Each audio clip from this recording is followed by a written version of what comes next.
Shalom, selamat pagi Bapak Ibu, Saudara-saudara yang dikasihi Tuhan Yesus Kristus. Puji Tuhan, pagi hari ini kita boleh bangun dengan tubuh yang sehat. Sebelum kita beraktivitas, bekerja, melakukan segala kegiatan kita sepanjang hari ini, kita akan bersama-sama membaca dan merenungkan firman Tuhan. Mari kita berdoa. Bapa di surga, terima kasih Tuhan buat anugerah-Mu dalam hidup kami. Sehingga pagi hari ini kami boleh bangun dalam anugerah Tuhan. Saat ini Tuhan, kami akan membaca dan merenungkan firman Tuhan. Tuhan berkati kami semua dalam nama Yesus Kristus. Amin.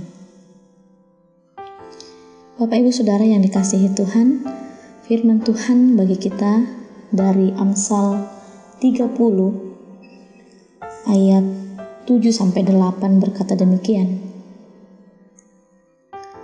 Dua hal aku mohon kepadamu, jangan itu kau tolak sebelum aku mati, yakni jauhkanlah daripadaku kecurangan dan kebohongan, jangan berikan kepadaku kemiskinan atau kekayaan, biarkanlah aku menikmati makanan yang menjadi bagianku, supaya kalau aku kenyang aku tidak menyangkalmu, dan berkata siapa Tuhan itu, atau kalau aku miskin aku mencuri dan mencemarkan nama Allahku.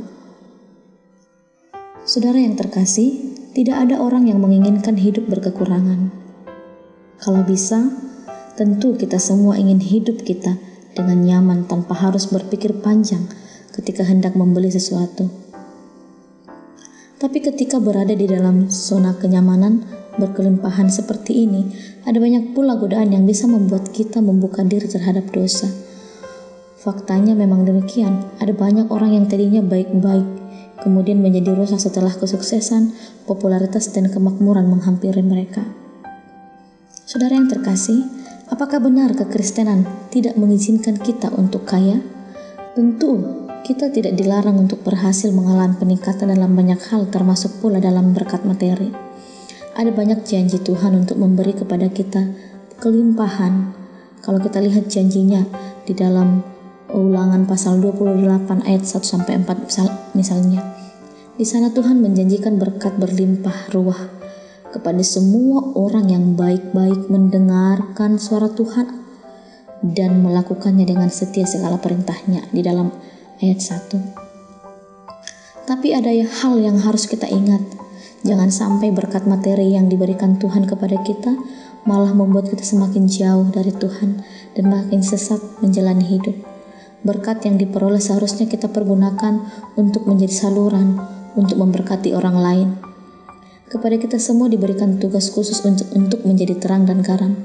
Karenanya, segala sesuatu yang dipercayakan Tuhan kepada kita seharusnya kita manfaatkan untuk menjalankan tugas ini dengan sebaik-baiknya. Prinsip Agur bin Yakis sebagai penulis Amsal ini dapat kita lihat pada ayat yang ke-9.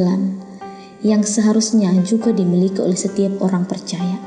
Ketika kita kenyang dan kita tidak menjadi sombong dan menyangkal Tuhan, melainkan kita juga harus bersyukur kepada Tuhan. Segala berkat dan rezeki yang kita terima hingga saat ini, bahkan napas kehidupan yang Tuhan berikan sampai saat itu semua karena kasih karunia Tuhan semata. Di sisi lain, ketika kita miskin, kita tidak menyalahkan Tuhan. Apalagi kita mencuri dan mencemarkan nama Tuhan.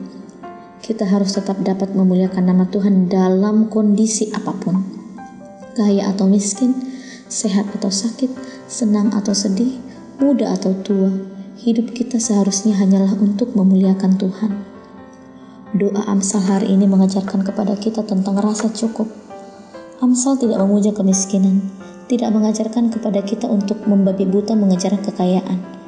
Perhatikan doa penulis Amsal ini, jangan berikan kepadaku kemiskinan atau kekayaan, biarkanlah aku menikmati makanan apa yang menjadi bagianku, supaya kalau aku kenyang aku tidak menyangkalmu dan berkata siapa Tuhan itu, atau kalau aku miskin aku mencuri dan mencemarkan nama Allahku. Mari kita mencukupkan diri dengan apa yang kita punya. Kekayaan dan kemiskinan bisa membuat kita tergelincir ke dalam dosa. Rasa cukuplah yang akan menjaga kita tetap kokoh berdiri. Itulah kekuatan dari rasa cukup. Kiranya Tuhan memberkati kita semua dalam menjalankan apa yang Tuhan kehendaki dalam hidup kita. Amin. Kita berdoa. Tuhan, terima kasih untuk firman Tuhan yang mengajarkan kami betapa kami harus senantiasa bersyukur dengan apa yang Tuhan anugerahkan di dalam kehidupan kami. Ajar kami Tuhan untuk mengucap syukur buat segala berkat-Mu dalam kehidupan kami, mencukupkan diri kami dengan apa yang ada pada kami, dan dengan semuanya itu kami memuliakan Tuhan. Terima kasih Tuhan untuk firman-Mu pagi hari ini. Dalam nama Tuhan Yesus Kristus kami berdoa. Amin. Selamat beraktivitas. Tuhan Yesus Kristus memberkati kita semua. Shalom.